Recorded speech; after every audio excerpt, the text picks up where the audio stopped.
ভারত, চীন, রাশিয়া নেতৃত্বাধীন জোট ব্রিক্স ইরানের পক্ষে অবস্থান নিয়েছে। পাশাপাশি ইরানের বিরুদ্ধে ইসরায়েল ও যুক্তরাষ্ট্রের সামরিক হামলার তীব্র নিন্দা জানিয়ে বিবৃতি দিয়েছে জোট। এমন খবর প্রকাশ করেছে আল জাজিরা। ব্রাজিল, চীন, ভারত, দক্ষিণ আফ্রিকা, রাশিয়া সহ উদীয়মান অর্থনীতির দেশগুলোর একটি জোট ব্রিক্স ইসরায়েল ও যুক্তরাষ্ট্রের ইরানের বিরুদ্ধে সাম্প্রতিক হামলার বিষয়ে গভীর উদ্বেগ প্রকাশ করে এটিকে আন্তর্জাতিক আইন এবং জাতিসংঘের সনদের লঙ্ঘন হিসেবে বর্ণনা করেছে তারা। 24 জুন ইরান ও ইসরায়েলের মধ্যে যুদ্ধবিরতি কার্যকর হওয়ার পর জারি করা এক বিবৃতিতে ব্রিক্স ইরানের শান্তিপূর্ণ পারমাণবিক স্থাপনাগুলোতে হামলার সমালোচনা করেছে। তাদের মতে আন্তর্জাতিক আইন এবং জাতিসংঘের পারমাণবিক নিয়ন্ত্রক সংস্থার নিয়ম লঙ্ঘন করে হামলা পরিচালিত হয়েছে। Original product, best service and best offer. Your right choice, Transcom Digital.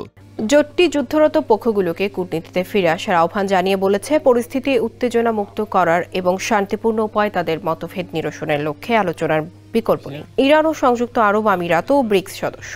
জোটের মতে সংলাপের মাধ্যমে হিংসার চক্র ভাঙা এবং শান্তি পুনরুদ্ধারের প্রয়োজন রয়েছে।